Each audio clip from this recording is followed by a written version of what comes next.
Hello there. I just want to talk about a song that I wrote called Enchanting, and this here was is um, um, a virtual instrument um, version of it. I'm using like virtual computer instruments from Kontact 4, and the tune or the song is actually an operatic piece, and it's only like half finished. Um, it has words to it.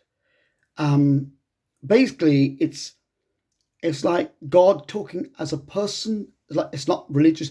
God is not mentioned in the song, but it's it's like it asks questions. Um, the beginning of it starts with a harpsichord, which represents like when time began. So so that's an arpeggio, a three-part arpeggio that I created, um, based on like a clock. You know, one of those clocks goes do, do, do, do, do, do, do, do, do, do. It represents time, and time begins with consciousness. So, and time is related only to like humans, not animals, because animals are not conscious of time. So when so we have the world, everything, and then when the first humans, the first people that could appreciate time existed, then time began for us like humans. So the clock starts ticking,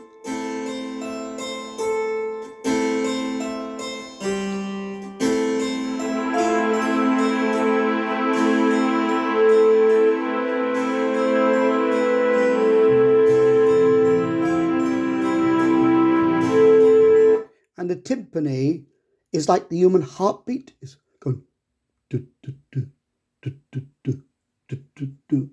And the arpeggio, because I use the chord structures in the song, the arpeggio goes all the way through. And I had to play this like arpeggio all the way through for like nearly 6 minutes. Like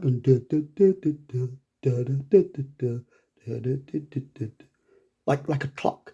And I had to do the human heartbeat on the drums. Like my arms were aching like. But that's what that is. But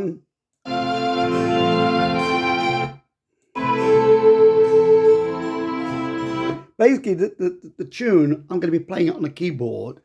It was written on the keyboard, but I did it here on like what they call virtual instruments. My timing's not brilliant because when you're trying to write a piece like this and get it all exactly right, like I'm pretty bad at drumming, like so my human heartbeat is a bit erratic, but it's like it's an operatic piece, and basically, as you listen to it, it asks the questions: Have you ever seen the moon shine? Have you ever seen the stars? Have you ever seen the sunshine? Goes on and on. Have you ever seen the mountain? Have you ever seen the sea? Have you ever wondered how they came to be? It's an operatic piece, and it gets to a part. I based a lot of this because, like on Sat Seance, he does what they call answering. He has chorded structures, like he'll have violins coming in, and then he'll have the flutes answering. He did a lot of that, and I like that idea. He viewed like instruments like they were talking to each other. So that's what this is about. Like the instruments, when you hear it, they're actually talking to each other, but they actually have words. And I think he did the same. I think the way his music is written, that there's actually words. There's hidden words. Maybe someday when people will dig them up, but a lot of people who write this type of music, they actually write to words, to phrases. And the instruments are like a lot of composers, they can't sing. So what they do is they put their voice into the instruments, like like they're singing. And this is what this is about, because I couldn't sing in key like when I wrote this. I was terrible. I had to get some lessons and stuff like that, but I'm okay now. But it's and like in it, God is saying like, can you hear me? Can you hear me? He's not saying that like, can you hear me? He said, well, you get up every day, you see the sunshine, you see the stars, you see the moon, you see the mountains, you know. That's how he's asking, can you hear me? Can you not see like what's in front of you? I mean, say if somebody pulls up in your drive with a BMW, you know it's been made, you know. You get a Bosch fridge in your thing, you know it's been made. You get a Devon cabinet, you know it's been made. You get an Alto thing, and you get a computer, you know, you get a clock, you get anything. But that's what this is about. And all the way through it, he's saying, can you hear me? Can you hear me? You know, and it's right in front of you every day. You get up, sun shines, there's air, anyway, that's what it's about. But I have this thing going where the instruments are answering, but there's actually words to it. It's an operatic piece, but I sort of can't finish it. But it's at the minute, it's music. But this is like the copyright for this piece. It's copyrighted in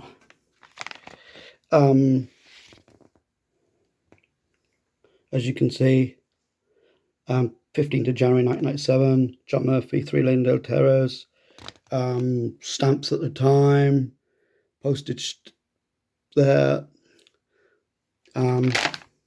again, back statement, all sealed up. That's the copyright for that actual tune.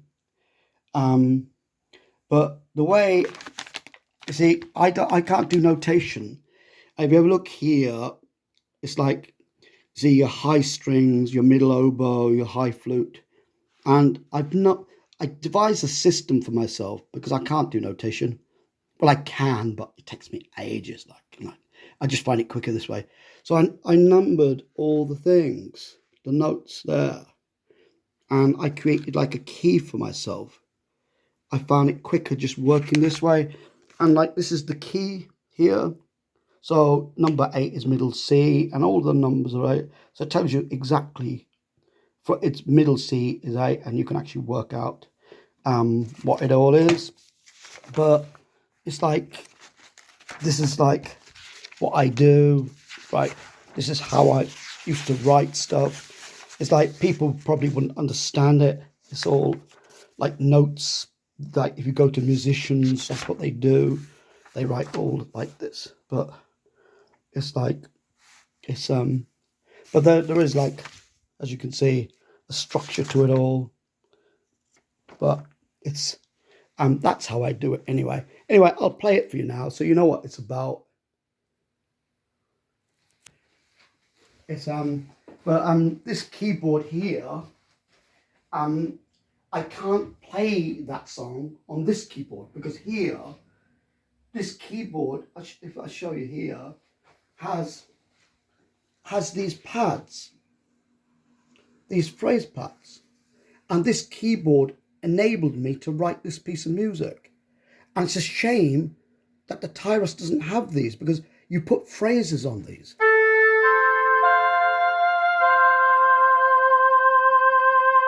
And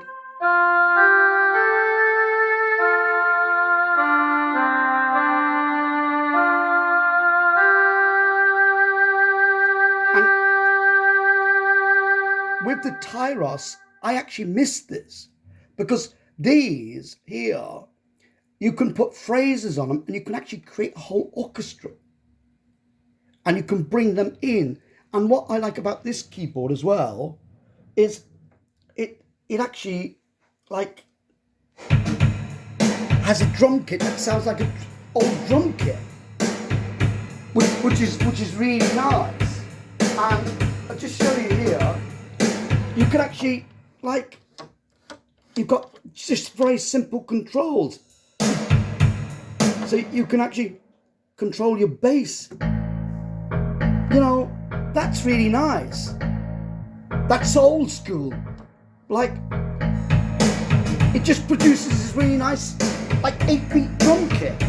And I find the Tyros a bit frustrating because it's all fixed. And this like has 50 drum kits, but they're all like this. You can just bring your bass in, boom, boom. You know, and it's great, you know. Chords if you want them. And there's obviously, I find this great. And I really miss this, like this feature. And I really miss these pads where I can write orchestrated pieces.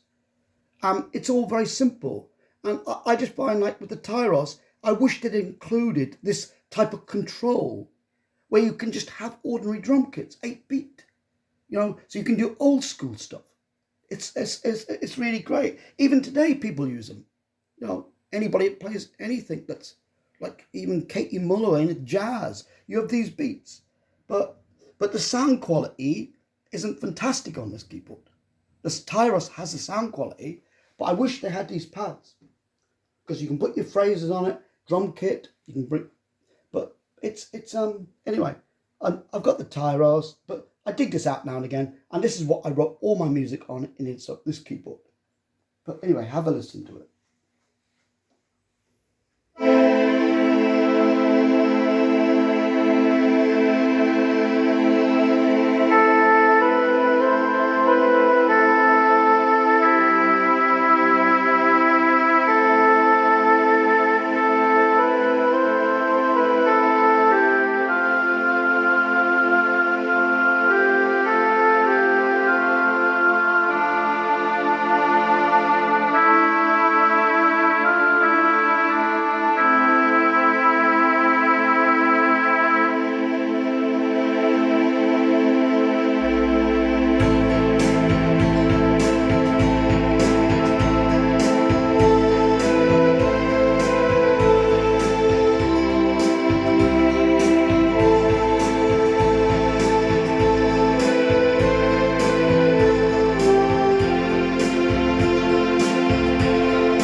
that's the piece that I wrote in 1997. That piece using that keyboard. I could never write that on the Tyrus because they hadn't got these pads that you can just put in.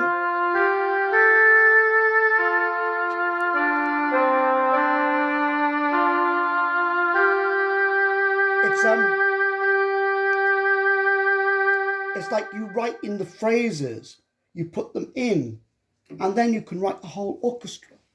And it's a shame that I haven't discovered it on the Tyrus. Maybe other people can do it, but it would be a cool feature to put these into the Tyrus so people can actually do that.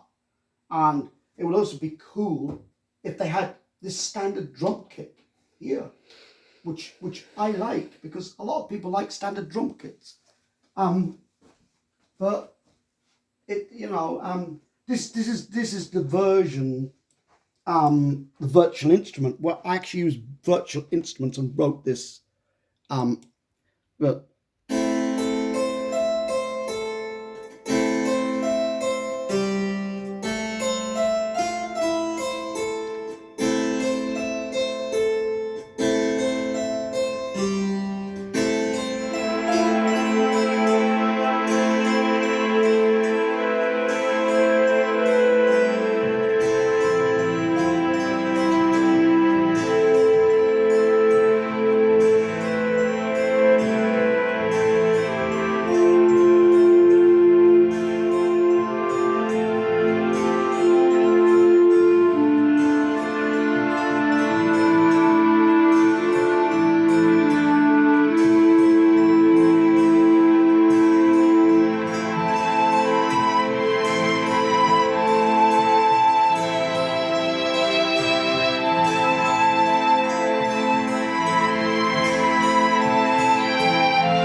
Yeah, I wrote this. I did this to When you have I did this on the key on using virtual instruments. So it's all written using like what they call virtual instrument from Kontact 4 because I when I wrote this on the keyboard, um like people that I was a Jehovah's Witness in that in 1996, and they were coming and saying, "Oh, it's great what the keyboard can do. Yo, it's amazing what those keyboards can do." Yeah, and it's like they there was one person who lives in Instow. He came in with his daughter-in-law and his son, and he brought back a Nintendo power supply that I wanted to get fixed, but he couldn't fix it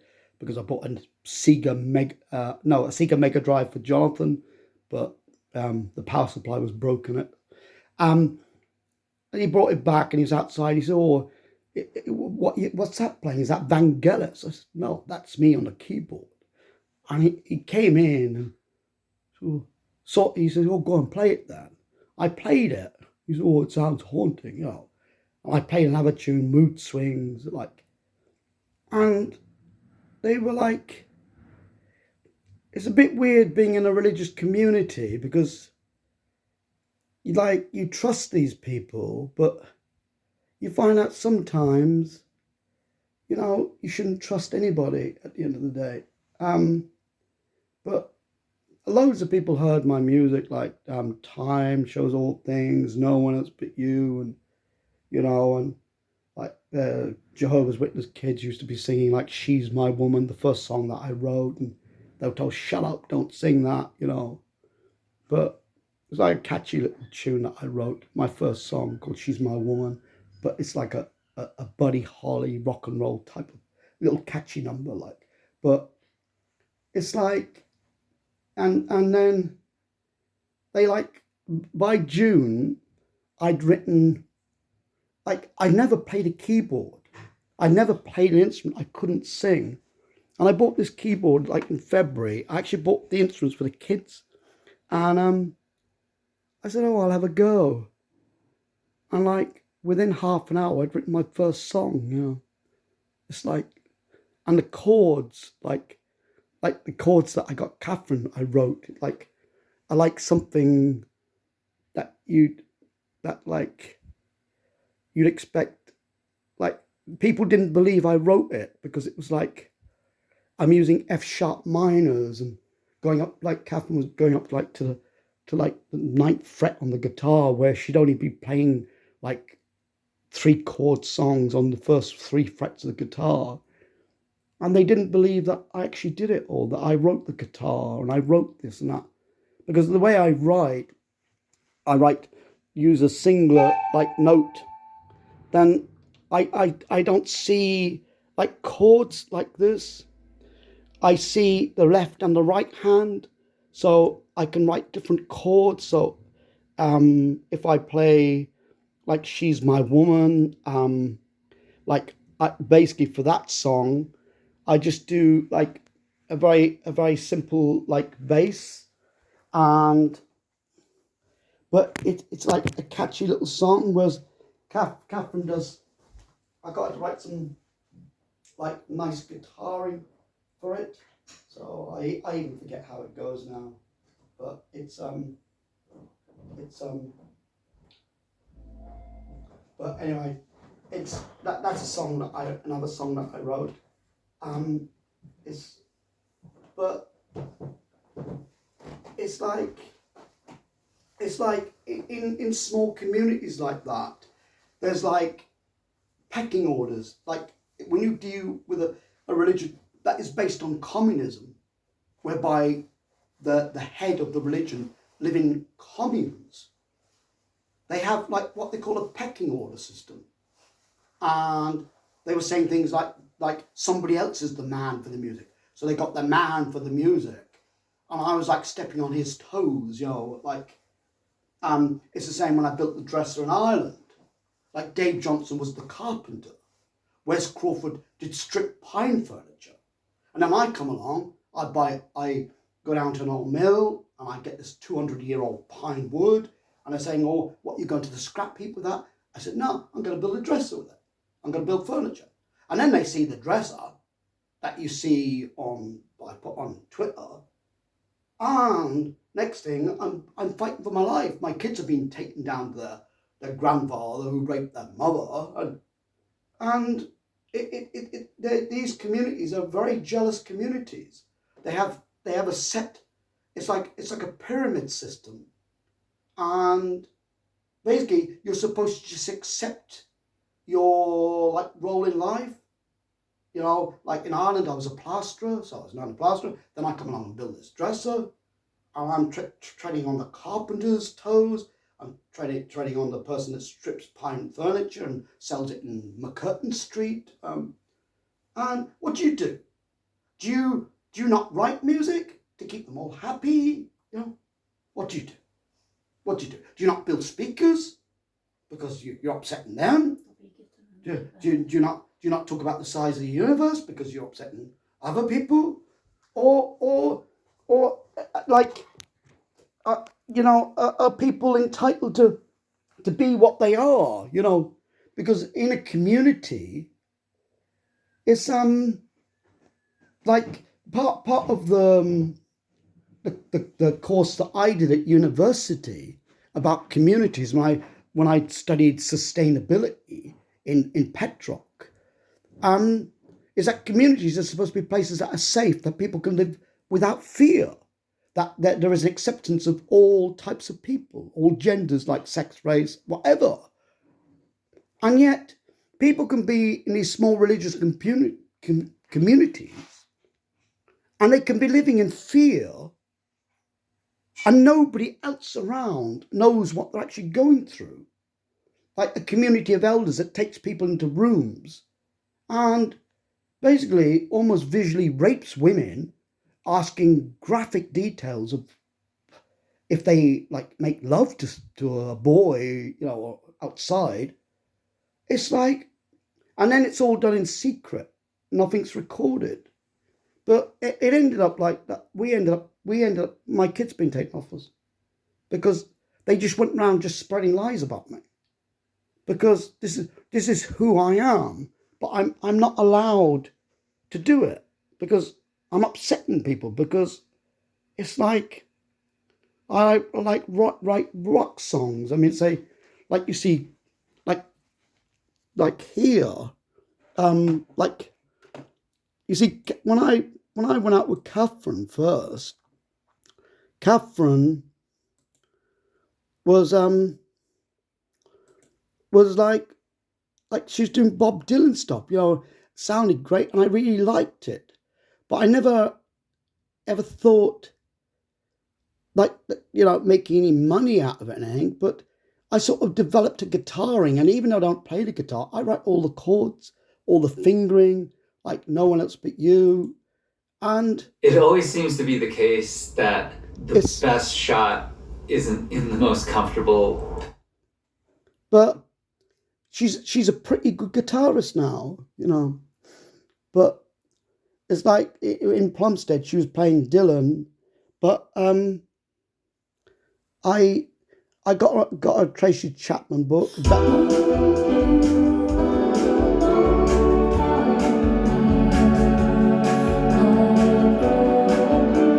But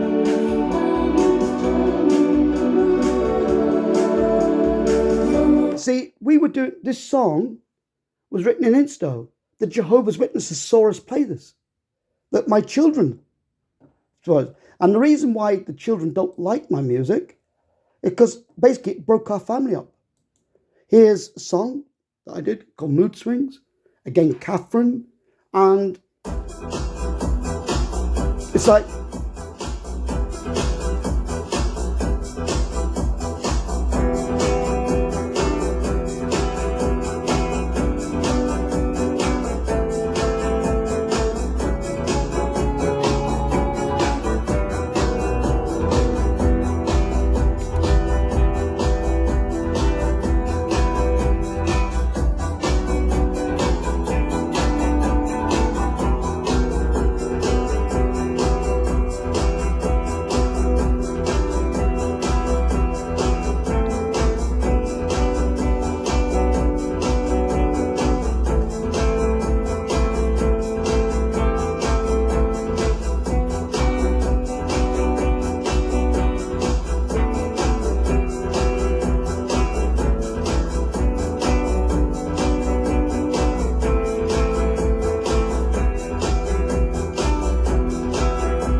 this song